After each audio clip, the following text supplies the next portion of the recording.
Yes,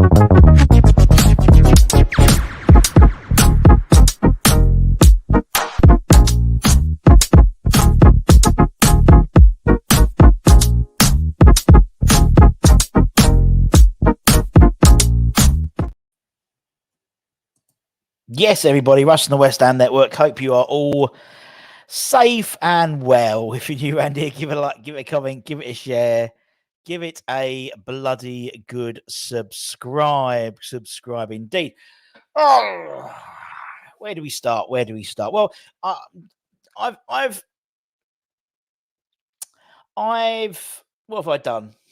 That's a good point. What the fuck have I done? I'm not going to rant and rave. I'm not going to, and that's not my style. It never has been. As I said, my wife has said in the 13, 14 years she's known me, she's only seen me go sick, get angry once. I just get quiet. And what do they say about anyone who goes to a nightclub? It's not the big ones you worry about. It's the little ones, and that's me. I just go quiet. And I was shell shocked yesterday. I was absolutely shell shocked yesterday.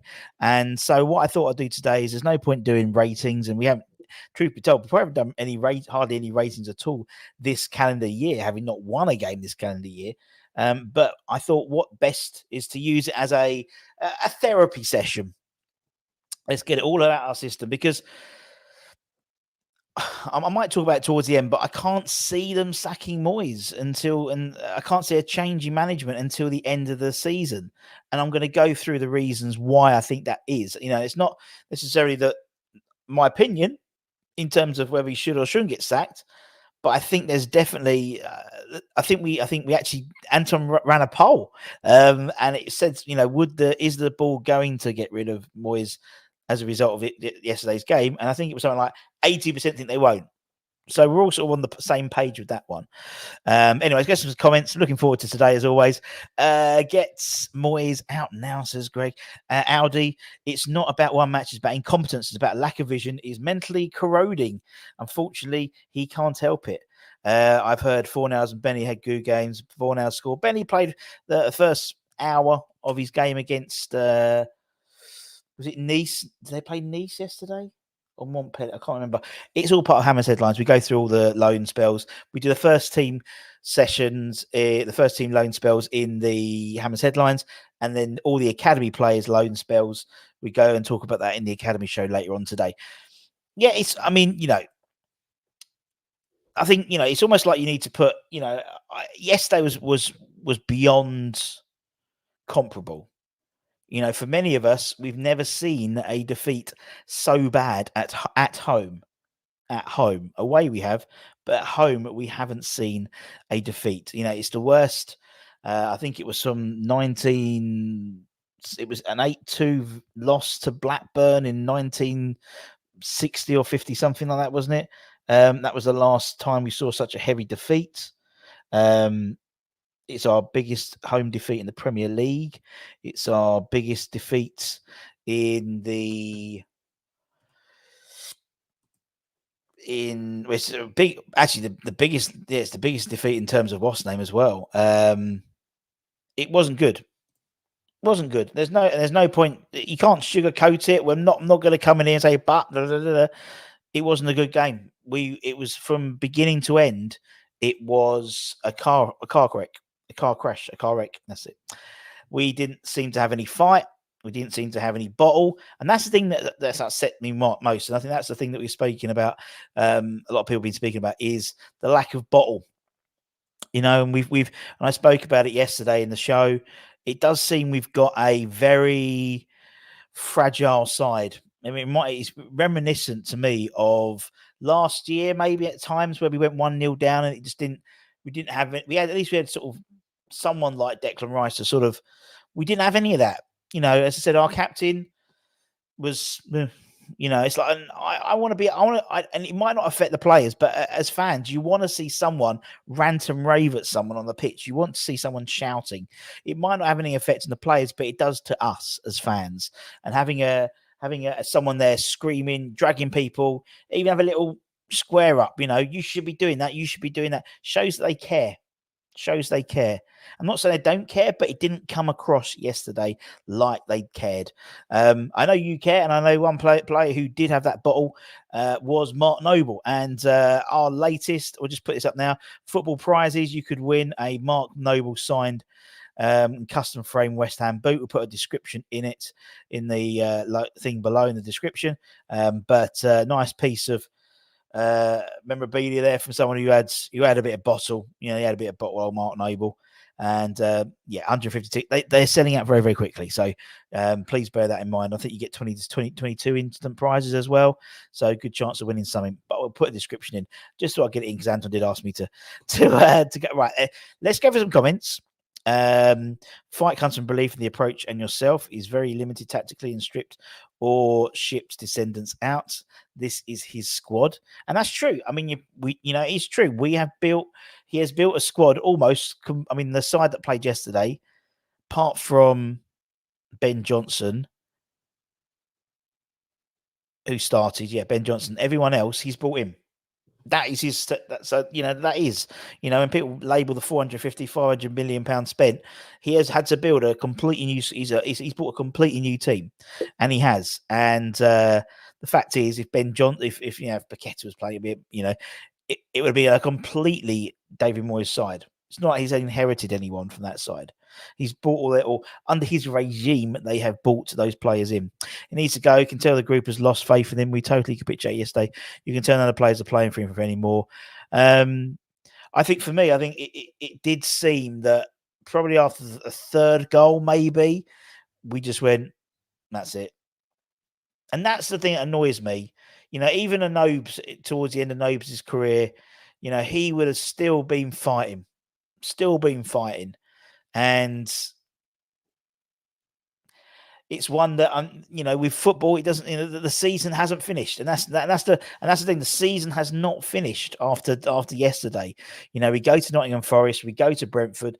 We still have this. I know we still, and it's not. And I'm not painting a picture or anything. But what I'm trying to do is say it is one game, and it is an awful game, and it's a game we can all agree was absolutely shambolic from beginning to end. But we have to. But unfortunately, you can either there's two things we can do as West Ham fans. There's two things you can do as an individual. We can rant and rave and get out of our system, which is what I'm trying to do, which is what I have done, which is what I will do, and I have done. And I've sat down and talked to myself for a long time yesterday, and it's about support. And again, it's about the team. And it's for me, it's like this team, the only way they can make, Sufal, it was on the website, he apologised to the fans. The only way this team can make up for yesterday and the management and the whole playing management staff, the only way is by going out and getting a win against Forest. If they go and get a draw, that's not good enough. That is not good enough. They need to go out and win. And they need to go back to Brentford and then play Brentford next week and win. That's the only way. Words, it's just words. I don't want words, I want actions. And those actions need to be on the pitch, in the dugout, and they need to be obvious that that's been happening. I think that's the only way, and it's fair play. If people want to leave it.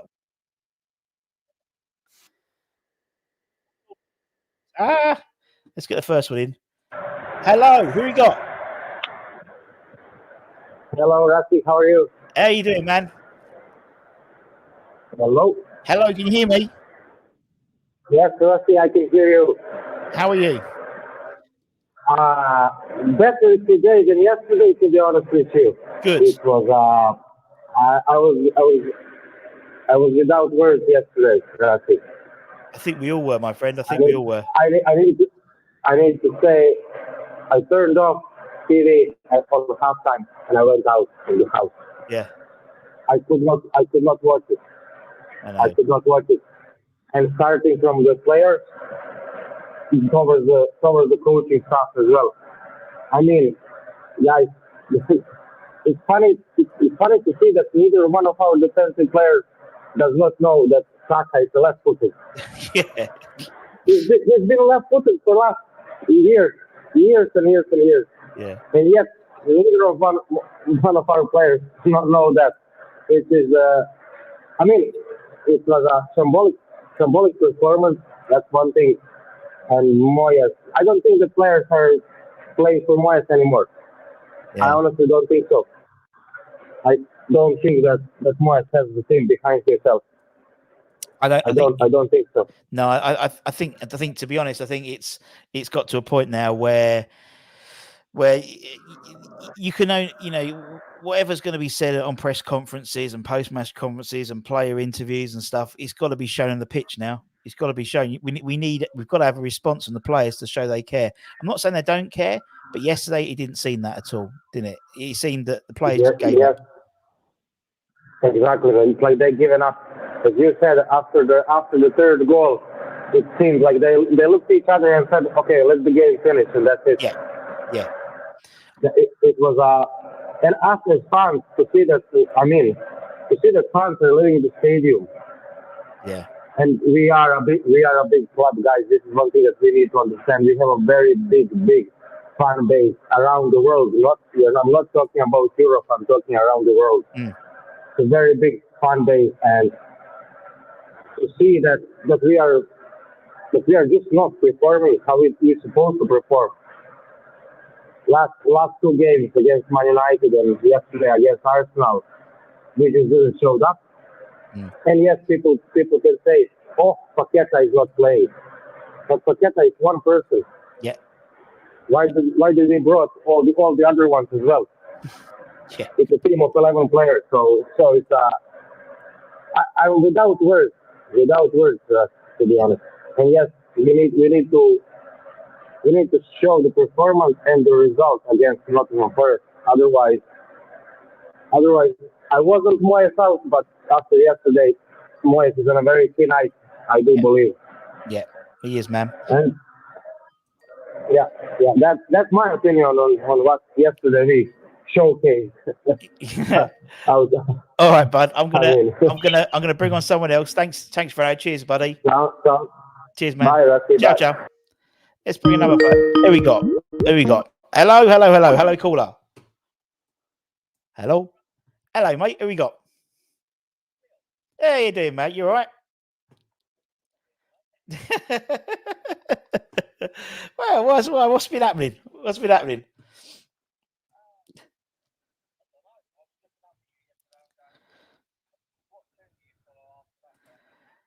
Do you know what? Wherever I played, unless it was like, it was. It's a tough call with those games, as you can imagine. Yeah, so it wasn't. But then there was no fucker there at the end. Anyway, mates, didn't matter, did it?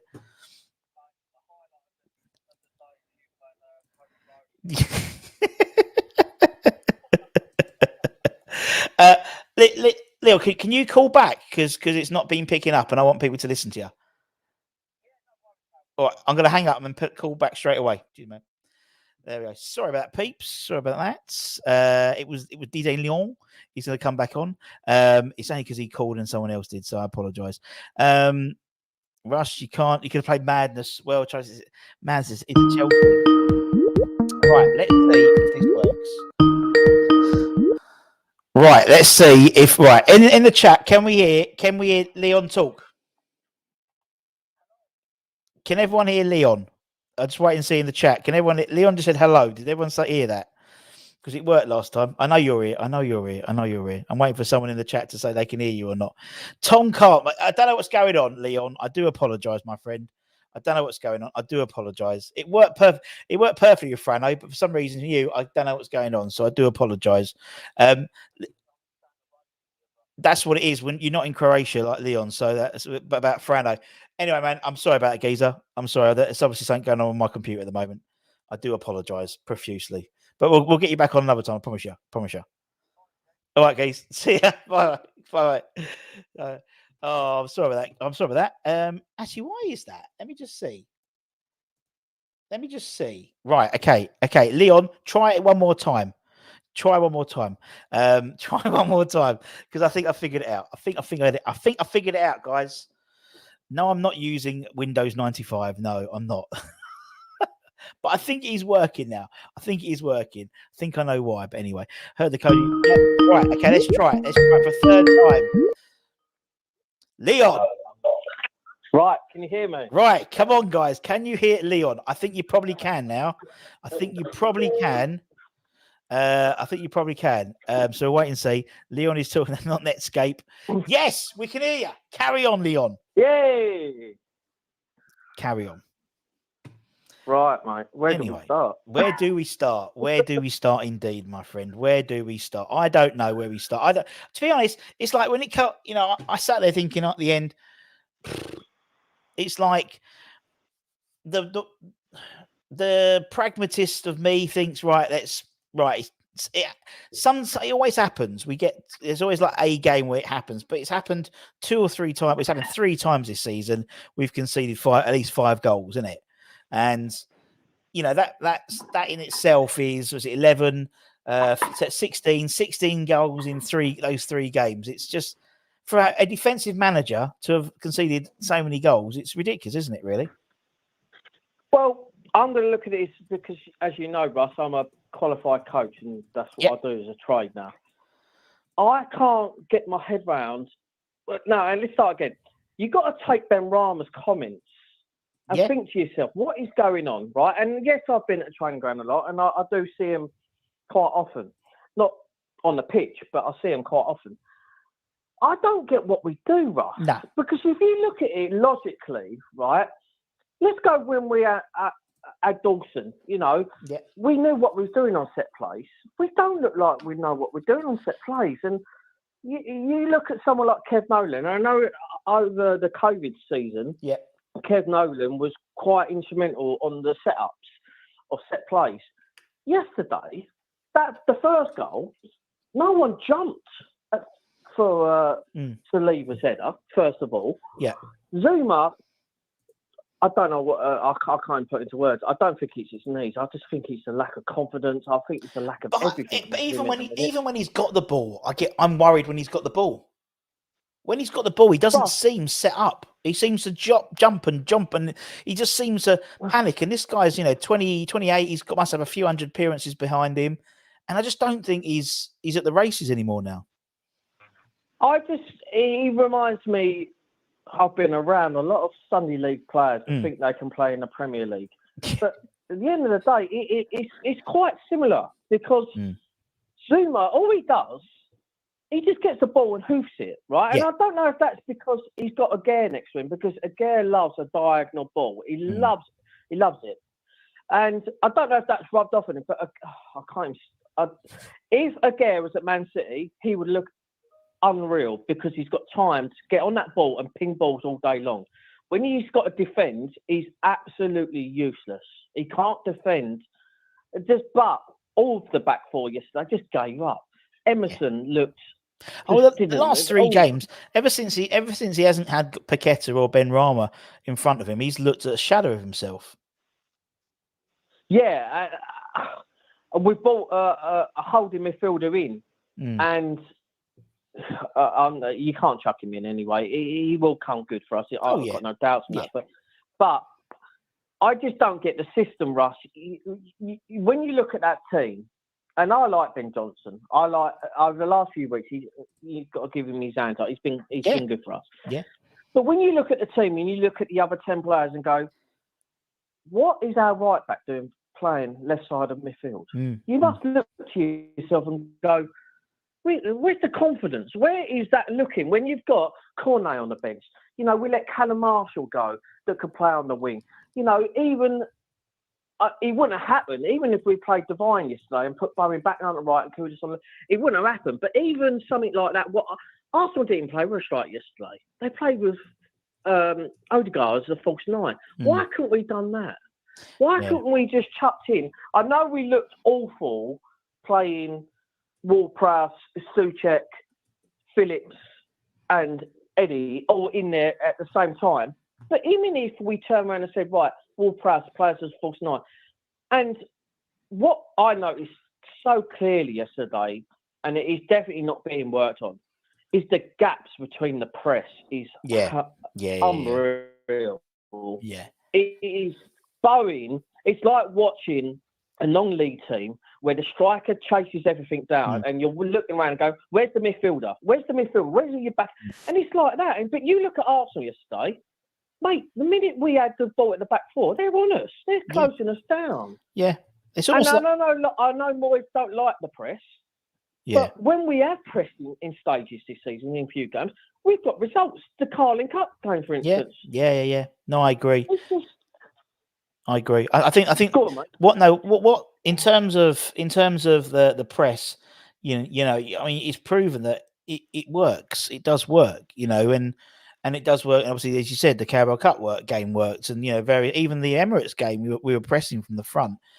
I liken it to rugby. You know, there's a term in rugby called a sort of surge defending, like split blitz defending, where literally everyone runs up, and if one person doesn't do it, it leaves a massive gap for someone to run into, and that's the same here. It seems that someone like JWP takes it upon himself to just run like an idiot around the front three, and then 20 minutes later, Bowen's doing it, and it's not a concerted effort. You know, you press from the front and everyone sort of, you squeeze the pitch up. And yeah, the flip side of this, they could knock it over the top and Martinelli will run onto it or Saka will run onto it. But that's the risk you take with that defence. It was almost like we wanted to half do it and half watch out for Saka and that lot. You know, it was clear within the first 15 minutes. Yes, we played well in terms of we were sort of running and chasing the ball, but that's what we were doing, running and chasing the ball. You know, there was about half a dozen crosses from Saka, and you're thinking, why is he going onto his left all the time? You know, it's like, just put him on the right, keep him on the right-hand side. Very poor defending, I thought. And it was coming and coming and coming. You thought as soon as the first goal went in, the floodgates would open, and they did, didn't they? And they did. And it was just like, we just looked, and I just looked at the side and I thought, where's the deck? Where's the noble to start just pointing at people on the pitch? And as I said before, it might make no blind bit of difference to the players in terms of their performance. But us as fans, it felt like yesterday, no one on the pitch cared. And that's the thing that hurts the most.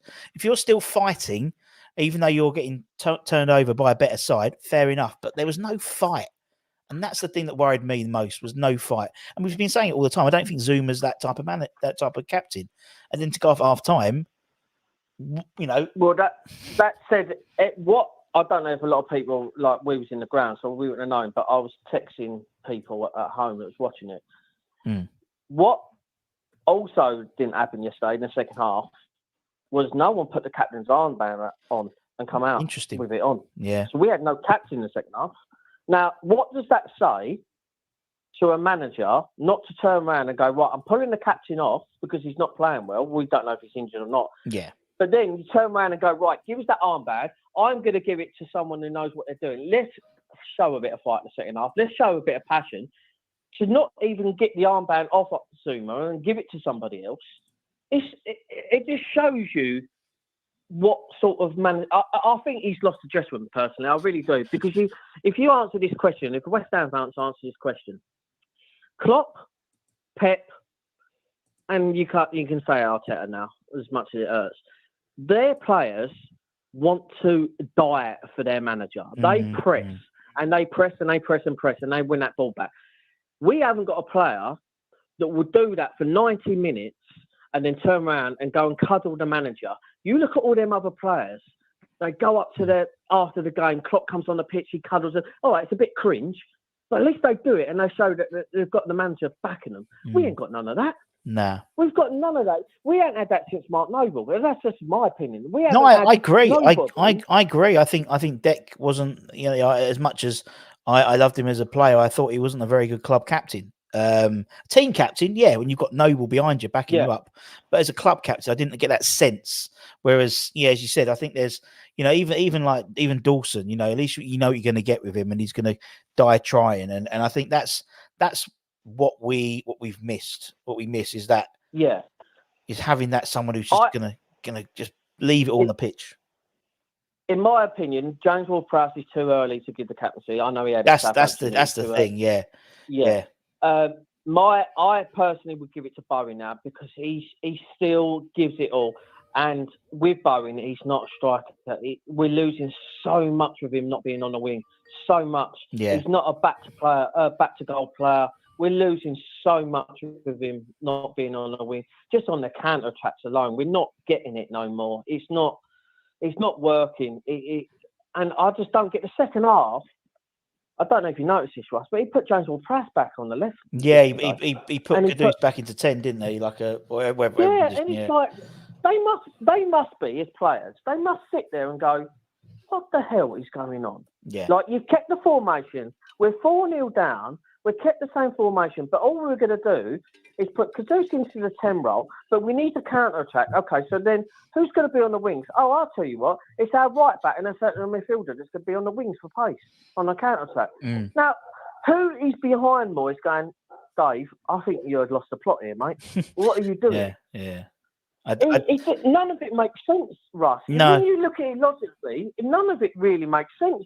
The formation, we have stuck with that formation all season long. During COVID, I know there was about 4 or 5 times during the season we changed formations because things weren't working. Yeah. Like at Villa Park, he brought Sufau on and he doubled up on You're right. Grealish. You're right, mate. Now, yeah, if he's trying to do that, if he was trying to do that with Saka yesterday, well, Saka was playing on the wrong side for that to happen, first of all, so he didn't work that one out quite well. But I don't get it. If you've got a problem with players, because clearly he has, it's quite clear now, you do not let 2 players that can play on the wing let go in January. I don't care if we were trying to get people in or not. You don't let them go and then play at a right back, left midfield. That doesn't make sense. What doesn't make sense? What doesn't make sense to me is at the moment, obviously we've got, we know as soon as Paqueta's fit, he'll be playing back on that left hand side.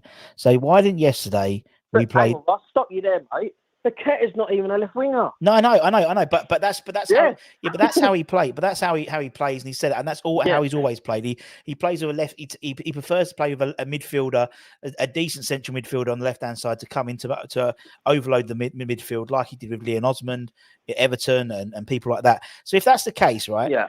Why didn't we? And then obviously Emerson is a completely different player because he's got Paqueta in front of him. Why didn't we play a situation yesterday? We play 3 at the back and just play wing backs just for that game. You know what I mean? It's like there's no.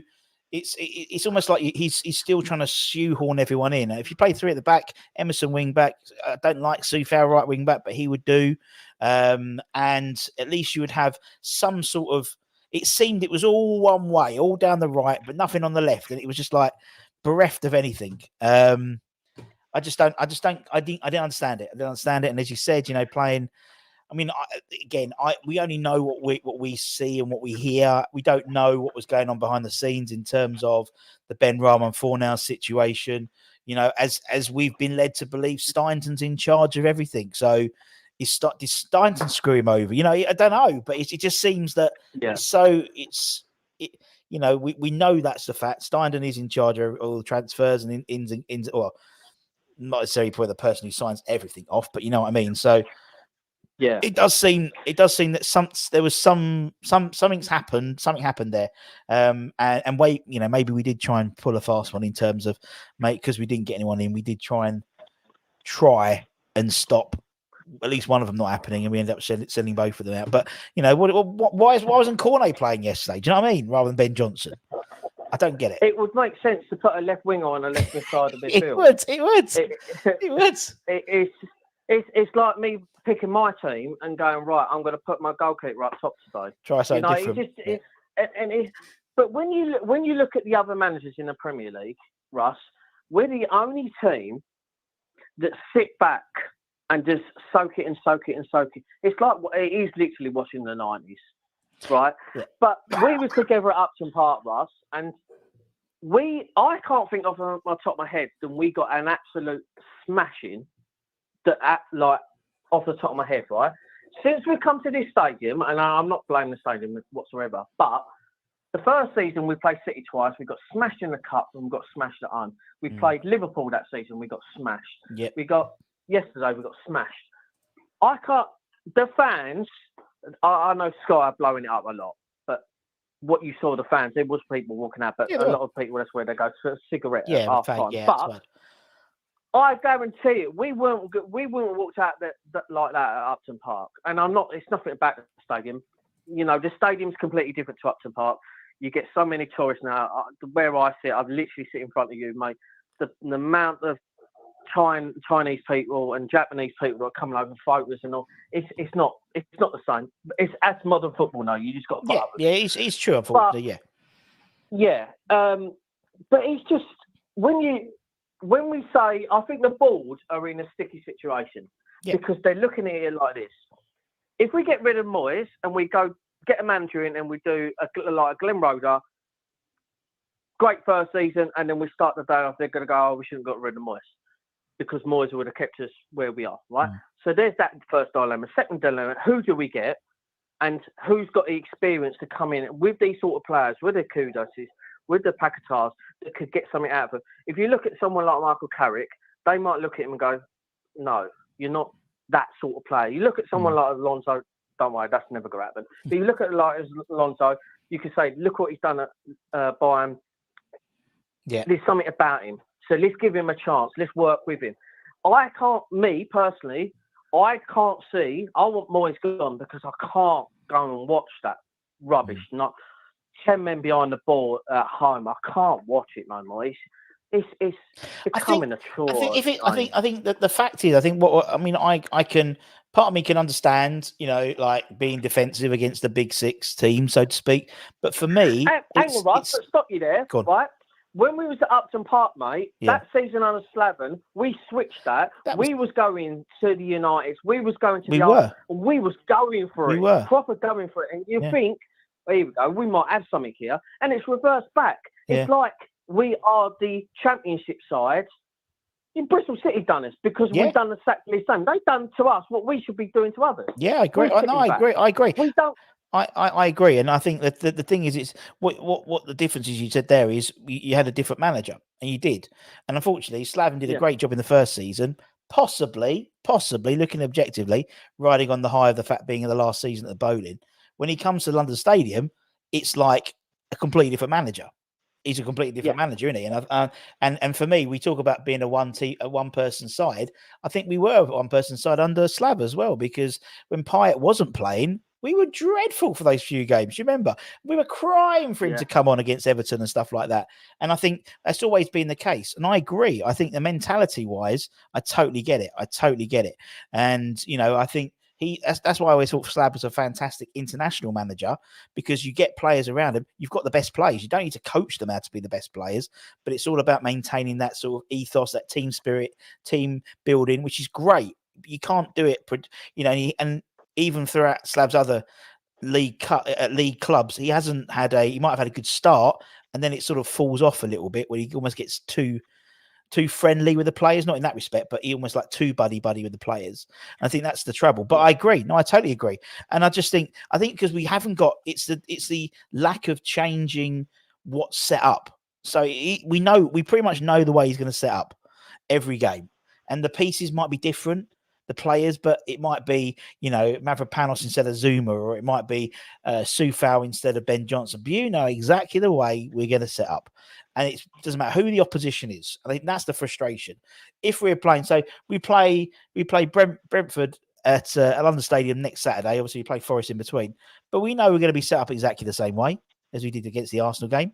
And it's almost like trying to see a different outcome for it, isn't it, really? And that's the definition of madness. If you counteract that, though, Russ, right? Yeah. Jurgen Klopp has played 4-3-3 ever since he got to Liverpool. He's not changed that formation. He's played that. The difference is that he's got players, someone like Jota, he played on the wing for Wolves, right? Now he plays as a false nine. Yeah. They've got players that go, right, yes, Gaffer, wherever you want me to play, Gaffer, I'll run my socks off. Yep. Where do you want me to go? I'll go, Trent comes into midfield, or their front three move round. We're sticking to a formation. We've got players going, oh, why should I go out wide? Yeah. Why do I have to go out wide? Yeah. And they're arguing in their head. You can see by their body language they don't want to be out there. But if you've got someone like Klopp, I guarantee it, them players will go, right, no, I'm going out wide. I'm going out wide. I know I'm going to work to make sure I'm in that. And it all comes down to the manager. I think Ben Rama's comments have gone under the radar a little bit. No, the true. Fact that he turned around and said that's the hardest that he's worked in a long while in training. And then when you look at how the goals are being conceded and stuff like that, you must look at it and go, right, so we're not working on, what are we working on in training? So there's no intensity in the training. That's what Ben Rama is saying.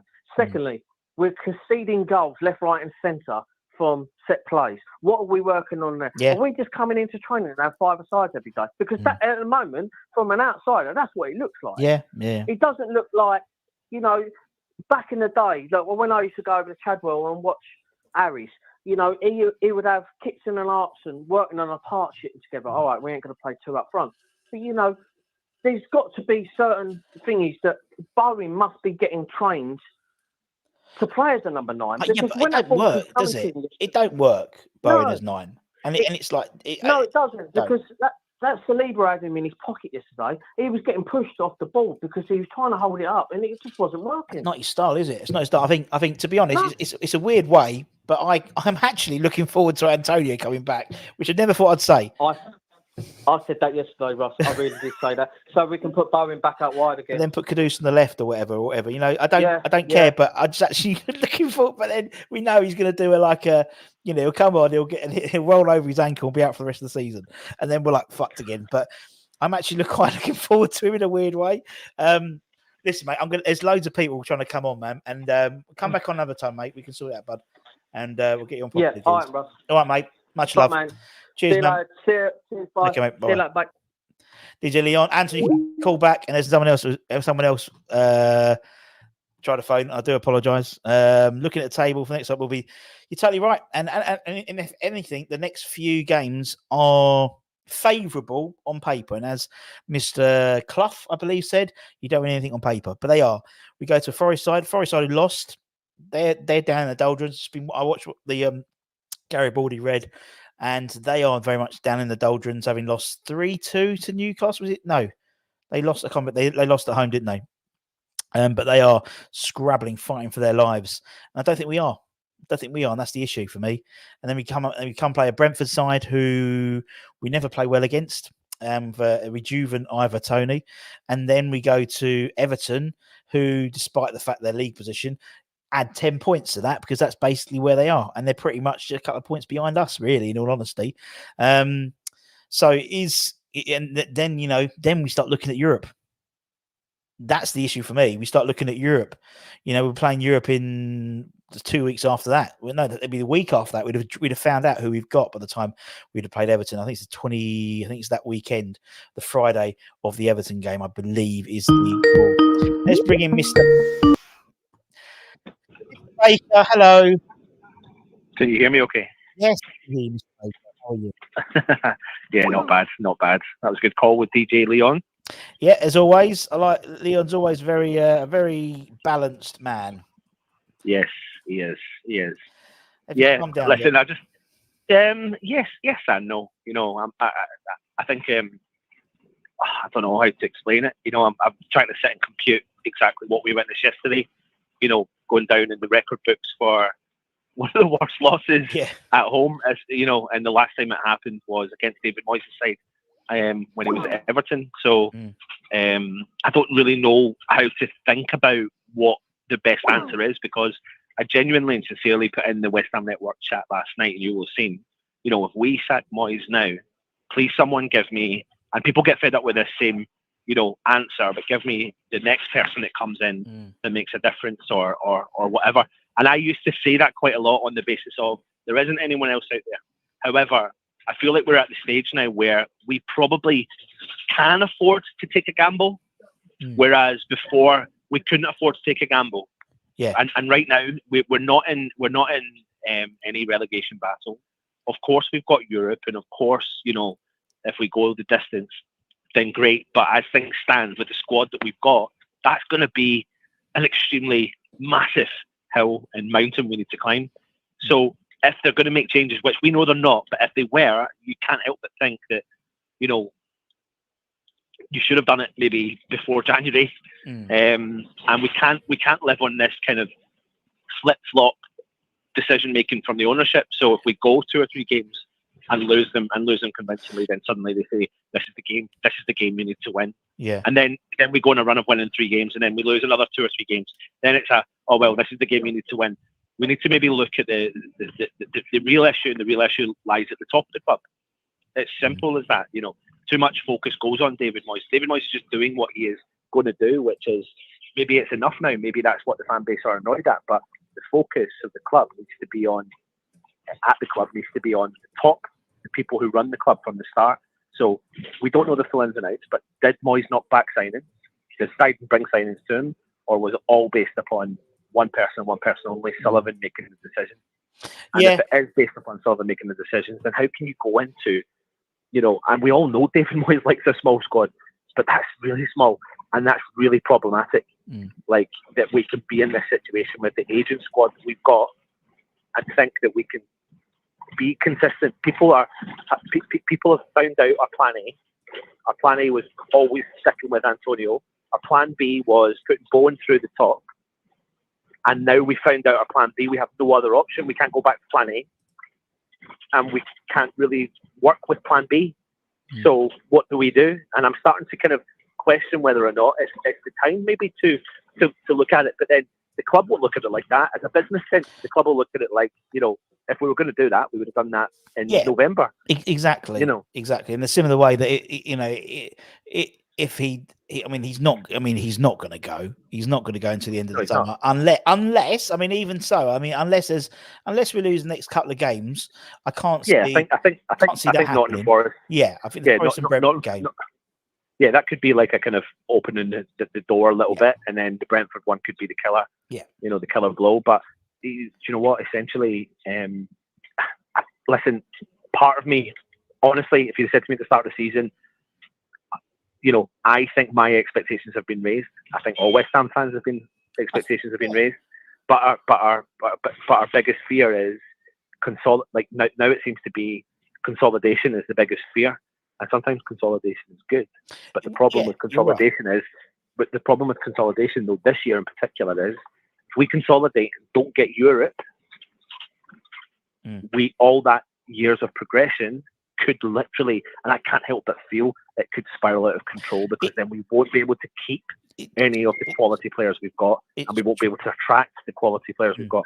It's true. Nick's regularly said it on his shows that, we have the 7th biggest wage bill. We spent the 8th most in the Premier League. So we're pretty much on par for where we should be.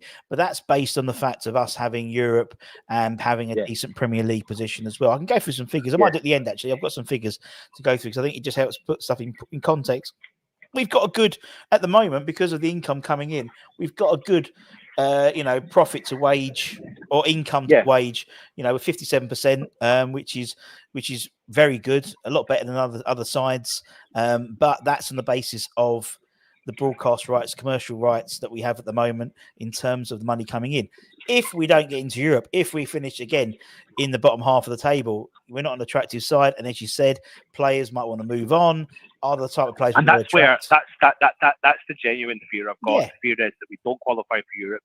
So as much as we didn't do well in the Premier League last year, it was overcompensated because we did well in Europe, and that justifies the season we had to a certain extent.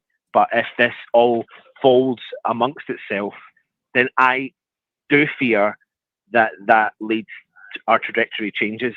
And when you've done all that hard work to get us there, like the focus will be, if they're deciding to kick with Moyes, they'll be having those discussions and they'll be going, do you know what? You need to get to Europe no matter what. Yes. No matter what. And they'll be looking at every angle. They'll be looking at 8th place. They'll be looking at, can this position drop down? Can we get Europa Conference League again? Because conference is better than nothing. And that's what they'll be looking at that. They will not want remotely to not qualify for Europe again. In a weird way, you said our expectations have been risen now, where Europe is now where it was a nice to have. We expect it. Now we expect. Yeah, we do. We should do. We should be with the amount of money we've spent in terms of wages, and for me, we should be expecting to be where we are. So, Anyway, man, I've got. So, and answer the question. I'm in two minds about everything. Swapping someone out now to bring someone in for the sake of it. I don't know if that's right. People will then turn around to me and say, well, but then maybe the gamble is the right time. is Michael Carrick the answer? No one will ever know until you do that thing. Very right. And I think that's where West Ham are risk averse sometimes. Anyway, I'll let you carry on. I agree. Right. Okay. Let's bring in Holly. Holly's here. She's got 5 minutes. The baby's asleep. Right. Go. Now. Go. Yeah, no, touching on that, I think it does feel to me like it is kind of crunch time, where I don't know if I've switched the other way now, where I feel like the gamble is definitely is worth it, switching to somebody else. I'm just worried, like Anton was saying there, that it could spiral really quickly out of control, because we're going to lose our good talent. We're not going to be able to attract good talent, and our hopes are higher now. We've performed really well, but I think naturally and fairly that does happen, because you do well, you earn more money, you invest in better players, and obviously naturally you do expect better results due to that. It's just, I think the manner of the defeats that we're getting, I don't think we've got many more losses before perhaps the board will change their mind, because it feels like they're obviously waiting it out to see the end of the season, what happens, whether we'll give him another contract. But it does feel like things are going to change quite quickly actually now. I think realistically, for it to be a new contract, which is ridiculous when we're talking about it, having lost our biggest home defeat for 60 years over. But if he was to get, he would need to have done something spectacular in the next 3 months. I just don't think it's in him to do it. I just don't think it's in the squad in terms of what we've got available. I can see us possibly creeping into the Conference League spots. Maybe get into like the quarters of the Europa League, maybe, but again, it's the luck of the draw. Or I think someone put in the chat, 2 wins and then balls out for the Europa League. But I just can't. I think there's much more better teams in the Europa League than us this year compared to when we was in it 2 years ago. It feels like we need a miracle, doesn't it? Just because we've got the thin squad, we've got the fact that nothing's clicking at the moment, the fact that the tactics clearly aren't working, the fact that confidence seems to have completely gone out the window. There's so much that needs fixing, I think, for us to turn things around to an extent where they'd be delighted to give him a new long-term contract. So whether they're working behind the scenes perhaps and finding replacements. Well, that's the thing. I assume, and again, this is assumption, and assumes makes an ass of you and me. But you assume under Steinton that we have someone. If he was going to be offered a new deal, he'd have been done it already. I think, to be honest, and I think they would have done it at the beginning of the summer, to be honest, because that to me was the best option. But to leave him with 1 year to go, and then we sort of in this limbo period. Now, all the talk of this Moyes contracts extensions has come from Moyes himself. Realistically, has been from him saying we're going to talk about terms. That's not saying I'm offered a new deal, but it's alluding to that. There's been nothing from the club really as such, officially, apart from the only official thing kind of was when TalkSport said he wasn't going to be offered a new deal. Then that was sort of like quietened down, but there was still no retraction of that as such. So I think it's just going to be fascinating to see what happens. From a non-West Ham perspective, it's fascinating to see what happens because we know it's. From our internally, it's awful because we don't know where we sit. And it's like I'd rather have been told the bad news than wait for the bad news and we get it anyway. At least we could have prepared ourselves for it. You're always going to assume the worst, aren't you, as well? And the same limbo that we feel like we're in as fans, the players are going to be feeling the same as well. And I think this is where players like Paqueta and the ones we really want to hold on to, they might start looking elsewhere because the uncertainty of a new manager coming in, are they going to play them how they want to play? Like there's so many questions that I'm sure they'll have in their heads. And I feel like their eyes are going to start wandering, and it can't be a good thing for us keeping them at the club either way, just having this uncertainty rolling on and on and on until the point where we finally make a decision. Yeah, you're totally right. And I think it does. I mean, Daniel's got a good point. It feels like you're sort of kicking the can down the road. It does seem very much that it's, we sort of like, I think Anton did do a poll, and it was like obviously everyone yesterday wants Moyes out, but they don't think he's going to leave. They don't think the ball's going to let him go. They're going to sack him, which is, I think, the narrative, the agenda, the whatever that everyone knows is happening. It's not going to happen until the end of the season anyway. It never has happened under Sullivan, and I still think they've got someone lined up already, but they can't push the button on that because maybe they've still got a job somewhere else. And so again, we don't know until. But the trouble is, even that person needs to be in day one, 1st of June, because they've got fucking massive job on their hands. Yeah, absolutely huge. You look at how thin our squad is, and if we're going to make big signings in the summer, they need to be players that are going to work for that manager. There's so many things that need to go well for a new manager to be able to succeed as well. So almost handing them a poison chalice is a bit unfair when you've got fans that are upset, pressure so much on the players. Not that I think it's almost like the whole setup needs looking at as well, because we're talking a lot about Moyes in, Moyes out, and now most people want obviously Moyes gone. But you were looking at players that are underperforming. We've got a thin squad where we've not invested perhaps where we should have.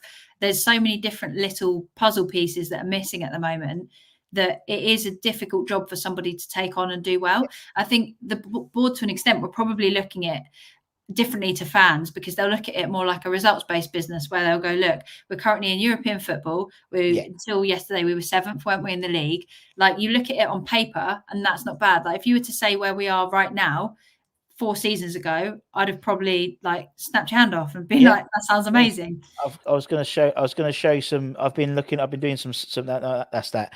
So this is the Deloitte football 24 football report, basically, where West Ham are officially the 18th richest club in the world, or I think in Europe or something like that. And in terms of the money, our revenue, obviously, we know went down from 275. This was the 22-23 season compared to the season before, 21-22, went down. Part of that was league position, and part of that also was the fact we was in the Conference League rather than the Europa League. And that's what's key here, is when you look at the difference, that irrespective of where we are in the league, and this is what I agree as well, is there's the fans are all going to go and watch the game anyway. Yeah. So they will go and watch the game anyway, and if you don't, and if people stop their season tickets, someone else will buy that season ticket. And that's the issue. So for me, that they're almost like the fans' perspective is completely out of the question in terms of the decision, in terms of what we do with David Moyes. As you can see there, the biggest chunk is broadcast. And where do you get the most broadcast? The Premier League. Staying in the Premier League. That's all that matters. That is all that matters from a business perspective, is being in the Premier League. Getting those 40 points, getting those 42 points. And obviously then you've got the commercial side. And obviously stuff like that, we're looking at entering the Asian market to buying players from there and utilize that. So realistically, the fans, us, is only like 17% really of everything. There's 83%, which is of money, which is nothing to do with the fans, realistically, apart from when you're seeing loads of fans walking out. That to me was the biggest thing that someone could have shown, really, because it put it on the world stage that fans are walking out early, and that would have hurted Sullivan's ego, in all honesty, in terms of that. And even the commercial side as well. I think it does. When you see fans that are unhappy, it does damage, I suppose, the reputation of the club, and it makes people look differently at things like that. So there is the impact of, I suppose, fans walking out. But like you said, there's always going to be another fan to get in the seat that someone gives up their season ticket. Yeah, it is true. So it's really hard for that to have a big impact. In many ways, it's probably more value to them, really, because they can sell it for an extraordinary price to a tourist, football tourist site. Do you know what I mean? So they could actually probably get more money out of it than they would do from a season ticket person, in all honesty. And as usual said, fans walk out and tourists walk in. So the money's the same. We don't make match day, we don't make massive profit. Someone like Spurs make more money in us match day because obviously the catering and stuff like that. They get a minimum amount of money, West Ham do, from the catering. But as I said, as I was saying to Anton about the profit or the income to wages, we're on 57%, which is well within what we need to in terms of any sort of criteria. So, we're obviously 2020 was the COVID year, but when we're in Europe, we're almost well below 60%. If we're not in Europe, that raises to 70, 80% on the current wage structure. That's the issue, because then we start talking about PSR, FFP. That's the issue. That is the issue for us. Is the wage limit, and then to entice people who, if we haven't got European football, to come and play for us, we're gonna have to pay more money. and we've got less money coming in. So it just doesn't Yeah. add up, unfortunately. I think it's one of the big challenges as well, where you do start to get ambitious and try to do big things, and you bring in these big players on big wages. If you mess up, it can turn really sour, and that you end up paying massive wages and you can't afford to bring anyone new in to actually change things when you do need fresh blood, or you do need sort of a replacement brought in. So you can end up in a really sticky situation. If you don't manage the climb well, you can almost end up in a far worse decline than if you'd stayed a little bit lower in the first place. Yeah. So it's scary. It's risky. It's risky business trying to do good things. Yeah, exactly. Yeah, it's risky when you see it, and you're right, Michael. You have to be. You get more when you're a good team. Well, you get more. You also get more money coming in if you're in the European spaces or in the top 10, basically, because you show more and there's something to play for. The fact is we were in the relegations that were not particularly exciting to watch in terms of Sky. We're not Man United. We'd only really be featured when we're playing one of the top sides rather than us versus Fulham or something like that. Bit different this season, but that's one of the issues is your league position does dictate how many games you're going to be getting. Obviously the money, I think it's £2.5 million, something like that per spot as well. So, in the league alone, we took home something like 15 million quid than we did the previous year because we were 7th to 14th. And unfortunately it is a football business. And sometimes, well, quite more often not, the business side is more apparent than the football side. Yeah, and I think as well, the owners probably look at it from sort of minimising the risk kind of way, whereas as fans, we want to see the exciting football and we want to be given a reason to be shouting in the stands. Like, we want to be excited because as fans, you love the club, and I'm not sure that ever really translates to owners, because I think they'll always naturally look at it more from a money perspective and a business sense, which is just completely different. And I don't think the two will ever align particularly well. I don't know many people that are actually happy with the owners of their club, whichever the club they support. But you have that same sort of just clash of interest where we just love West Ham and want the best. But if they're looking at it, we're previously battling relegation. Now we find ourselves mid-table. Do they see that as a success if we finish maybe 10th because it's not as bad as it was and therefore they've made profit? I think they budget for I think it was 11th they budget for. So anything above them is obviously good. Anything below is not good. And obviously last year we finished below where budget was. But based on the amount of money we spent, the amount of wages we spent, we're about where we are. Yeah. We're about where we are, to be honest. So it does. So for me, it's like, okay, well, the next level is pushing into the top 6 continually. And so are we set up at the moment to do that? I don't think we are. I think our squad's too thin. We're even thinner now. And I think we have got a lack of quality in the squad rather than first 11 when everyone's fit, just as good first 11 as from 4th downwards, easily. But I just completely lacked any motivation yesterday. I thought after that second goal, just saying to just give up. And that's the thing that pissed me off most was no fight. Even if we were playing a team full of West Ham fans as the squad, we'd even at 6-0 down, we'd still keep fighting for the shirt. And I don't think there's anyone there who does it. And it's a really sad indictment. Really, I'd rather them throwing Kevin Nolan on for the last 10 minutes. You know what I mean? At least he's gonna, he's gonna fight because he always has done. Yeah. When you've got a thin squad as well, that's kind of all you've got is the fight to actually do well. And we've overperformed when we've had a thin squad in previous seasons and we've done well.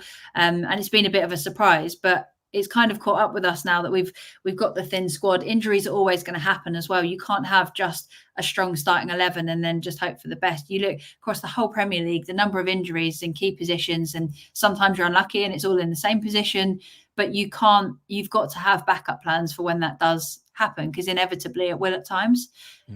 But when it does, like when your back's up against the wall and things get difficult like this, sometimes all you've got is just your fight and your determination and the leadership on that pitch to go, like, let's make something happen. Even if all the odds are against us, it's down to us to turn it around. Yeah. But it did feel like we were missing that yesterday. Yeah, very true. Very true, Holes. Well, on that note, I'm going to run off. Baby, all right? Lovely to chat with you. Is Mia okay? Yeah, she's doing well, thank you. She is allergic to dairy and soya, so I have the world's most boring diet, which is very sad. So I'm just trying to starve, basically. Eating carrots so far. Yeah, Right, She's All right, well. darling. I'll see you soon. Speak soon. Cheers. See you, Holes. There we go. Nice little appearance of Holes. Right, let's have a look. Let's go through some more comments. I've started a few because I thought it was quite interesting. Ralph Jacob Starber posted on Twitter that Moyes is not guaranteed a contract. They are considering what happens in Europe and our league position, but they will be looking for alternative managers. Well, I think that was the case anyway, to be honest. And then coming from Jacob Steinberg, we know he's got a direct line to the big man, or the little man. So yeah, that makes sense. And I think that, to be honest, is what we've always assumed. And as I said, for me, I've always said it. I said it at the beginning of the season. The only way Moyes will have a contract is if we've had a good season. Now, how we judge a good season may be different between how the board judge it and how we judge it, but that's my assumption. Cheers, Ralph, as always. One question. Did the extras look as bad on TV and was present to see it? Yeah, well, Sully would have been there. He's got the TV in front of him, so he would have seen it. I don't think it looked as bad being there. Obviously, it was, when you looked at it, because it was like, again, we know that's where people go for a cheeky fag and a drink out. We know how that's going, but actually crossing the bridge and going, there was clear some white seats, because the seats are white, so it's easy to pick out. There was some. I wouldn't say personally it was the Exodus, but then it was a sellout. So it was clear there were pockets of fan. Obviously, I only see what's in front of me, so I only see the Brooklyn more and sort of kind of see it's mainly the Billy Bond stand I see, and there was pockets obvious, but not sort of. If I hadn't seen the drone shot, I don't think I'd have put two and two. In my opinion, I wouldn't, but that's just me. Michael, think those tourists left the ticket. They wouldn't, because they wouldn't get any money. They spent so much money for them. Steinberg slagged off Moyes for putting on the ring. It was outrageous. There were lots of world-class managers. We only got a coaching team. We don't have patterns of play. I agree. Just seemed, not to work it. Do you think most players come to West Ham because of Moyes? You deluded. Come for the money, but that's the same as everyone, guys. I think I think you get super managers, so maybe people want to work for Pep, but a lot of people, it's their job, and they want as much money as possible. And it's a part. I mean, look at the players we brought in. Most of them, with the exception of Zuma, who wasn't really getting game time at Chelsea, and JWP, who'd been relegated for Southampton, they haven't come directly from a Premier League side, have they? I'm looking through the side. They've come from outside of the Premier League, so maybe they always wanted to be in the Premier League. This guy's been trying to call me a million times. Who we got? Hello, who's speaking? Barry, how you doing, man? I'm so sorry. You've been calling all day, and I do apologise. But I can't have one person. I do apologise. Let me know what you thought, pal. Just let it out. Let it out. Come on, let it all out.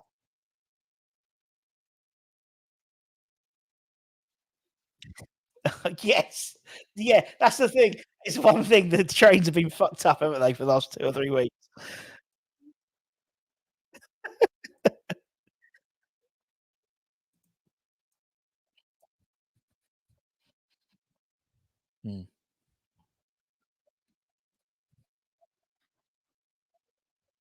So what does he do? They let 2 left-sided players go. We don't buy a striker, and we get Phillips in. Nothing against Phillips.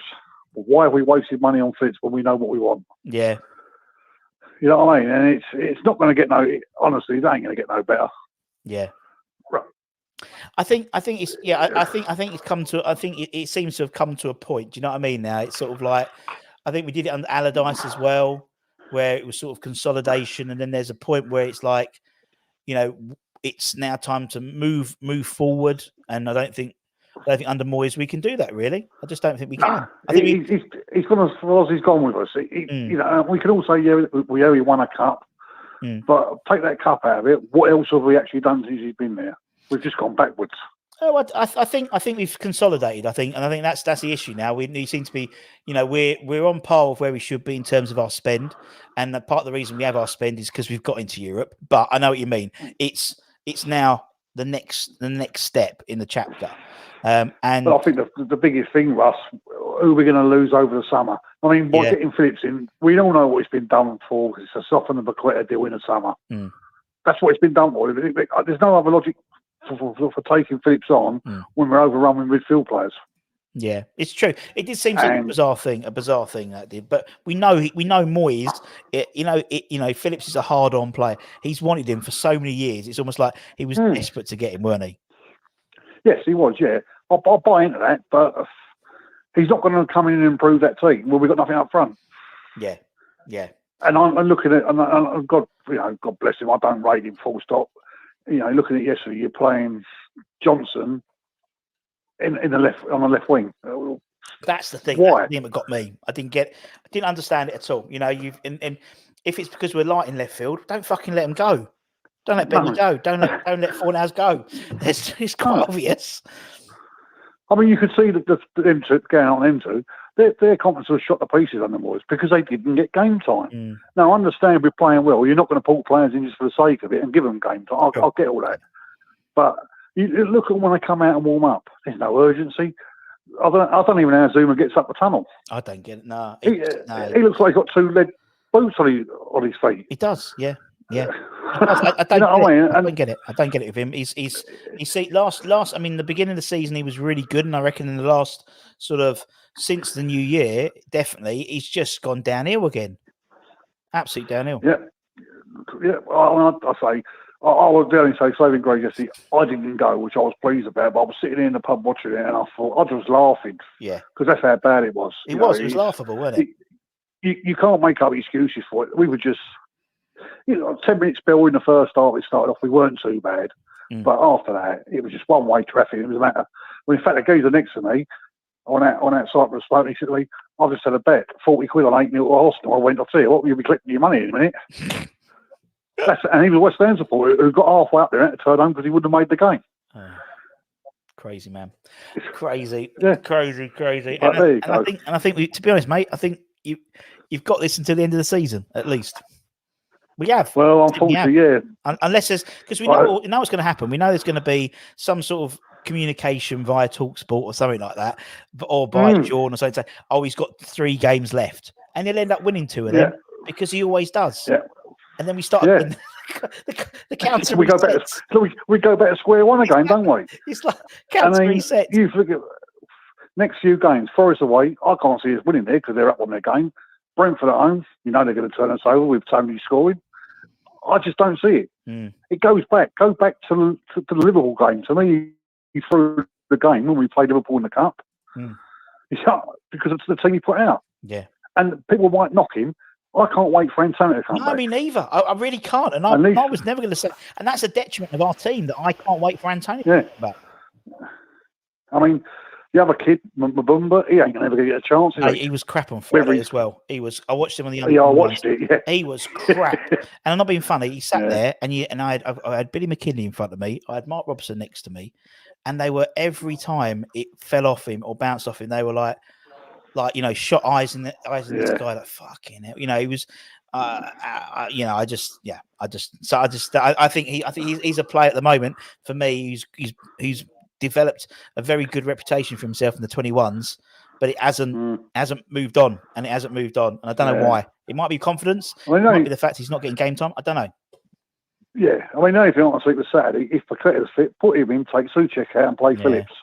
Yeah, that's the only thing, because I don't know. I don't know what. I mean, look, honestly, I mean, I've been supporting them over 50 years now.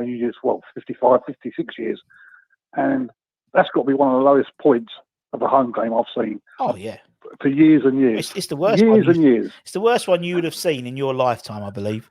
In terms of, I think 8-2, we lost to Blackburn in 1960 odd or whatever it was. So that was. I'm old, but I know. That's what I mean. You must have. But what I love about us, Barry, is we can still have a giggle. We can still laugh about it. Because it is. Well, I was sitting there yesterday laughing. I had to. And I was surrounded by Arsenal supporters, you know what I mean? And I'm just sitting there laughing. I'm thinking, normally I'm intense, I'm watching it. But as soon as that third goal, or even the second goal went, there weren't no coming back. And then they're saying on like that I was listening to TalkSport this morning, that Jim White and that Jordan, who I can't stand. Yeah. They're saying to some caller, well, he said, I can't stand up in a shareholders meeting for Marks and say, well, we had a bad year this year, but 3 years ago, we done really well. They're not interested in 3 years ago. They want results now. They want profits. You're right, and I think the trouble is now is under. I mean, in your ages, your learned opinion, Barry. Obviously, you've seen under Lyle, and Lyle was given how many years, and I mean, look, and I look back at it, 85, 86, we finished third. The previous season after, I think it was 15th, 16th, and then we were relegated. He would not be at West Ham if that was now. He'd have had, but there'd be people saying, "Oh yeah, but we got third in 83 seasons ago." That's the same situation we've got now. Football's changed, and it's not about history. It's not about the immediate history. It's about what's happened in the last 6 games, 7 games, and that's the issue. The only thing we can hope for, Russ, with Steiden, he knows the European market, right? Yeah. And if he stays there, he might unearth a little manager of a gem somewhere. You know what I mean? Because I don't want Potter. He must. Yeah, I don't want Potter. There's a few managers I would like over there. To me, they haven't proved their worth. You know what I mean? Yeah, I mean, Potter, for example. I mean, he hasn't had a job since he left Chelsea. No, you got to think how many jobs have been available? Forest and and all these other jobs, and he hasn't sort of he hasn't been in the mix.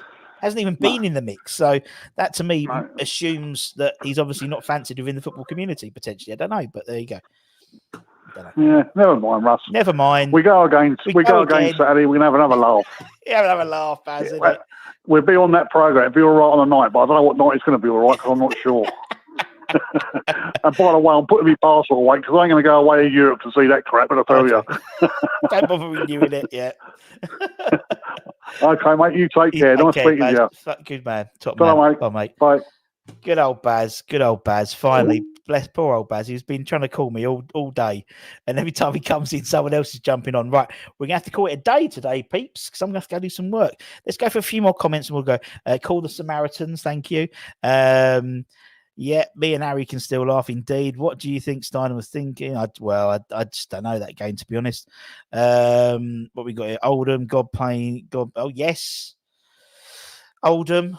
Yeah, but this was because this was at home, though. That's the thing, it's at home. I mean, there's been plenty. We've lost, I was thinking losing 6-0 to Reading away. Do you remember that one? That was away. Here's in front of 60,000. That's why, for me, yeah.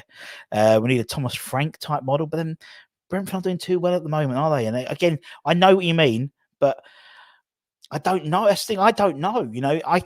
For me, I'd really love Carrick. I would really love Carrick because I think, looking at the Alonso model, he could do that and he could appease, he's got the West Ham side to appease like the old school West Ham fans who like that sort of boot boy, Lyle Greenwood type, he's young. But maybe, as you said, maybe the quality of the players he'll be managing or coaching will be different. If he's just looking at coaching, obviously Will Steele, we know they're looking, they were keeping an eye on him, but again, is it too early on in his managerial career? Is Ruben Amorim, Arnie Slot we've been speaking about, they could be good appointments, but are they too far along in their own projects now? Everyone, there's not one person who everyone wants, because everyone wants slightly different things. Personally, I think a Carrick, young, he's not going to be, he's still impressionable, so to speak, so he can work alongside a new way of thinking with Tim Steindon. He's obviously got the academy background behind him, so he knows the importance of the West Ham Academy. That's who I would want, but again, he's not experienced. He does have some Premier League experience, but not loads, and he's still very early on, so he's a risk. Everything is a risk, unfortunately. What we got, Carrick would need the summer. Yeah, you're totally right. Anyone who gets in now would be for the summer, in my opinion. Thomas Frank would do with players that are better than they are. We have those. Stop with the 4-letter words. I'm in work. There we go. I do apologise. What's Wenger up to? Cheers, man. Thank you very much. I don't understand the Brighton model as we're bigger than them. We should get younger players, but not sell on, build a team. Yeah, the Brighton model. You look at obviously there looks like they've tucked up Osman now for the summer, which is really annoying. A good point John made. I starred. Leeds fell when their owner backed them. And on winning the Europa, the Champions League, 25 years, they crashed and burned and never recovered. You're totally right. I was listening to I think it was Nick saying, talking about, please no more ex-Hammers as managers. We need someone who can look at us objectively. Yeah, fair enough. Yeah, I agree. There is still that sort of old mentality about the Greenwood and Lyle era, and I think there's still something there. To be honest, if there was someone available, I think Carrick is a good manager, and could be useful. I think Nick's is about the Conference League, and I agree. You know, we had the Richards the most squad in terms of spend by double Fiorentina. You know, so we should have won that. We should have, but I look back at someone like Man City. Man City have been trying to buy the Champions League for the last 4 or 5 years. They've only won it once, and have got knocked out by the likes of Chelsea and stuff. So it's all right having the squad, but you've got to still win it. And so I half agree with that. I don't, for me, sign up to the narrative of we were always going to win it, because the favourite doesn't always win. And so we still had to win. We still had to beat teams. I think we made hard work of it, but still had to beat teams. But anyway, I'm going to have to go, guys. I do have to go to work, sorry. And until next time, don't forget to like, comment, share all that good stuff. We've got Hammers headlines coming up in a bit. And also we've got the Academy show, all about the Academy. Reasons to be cheerful. Look at the under 18s. Reasons to be cheerful, my friends. And until next time, take care, stay safe, stay warm, stay humble, keep the faith, and come on, you bloody, bloody Irons. Irons!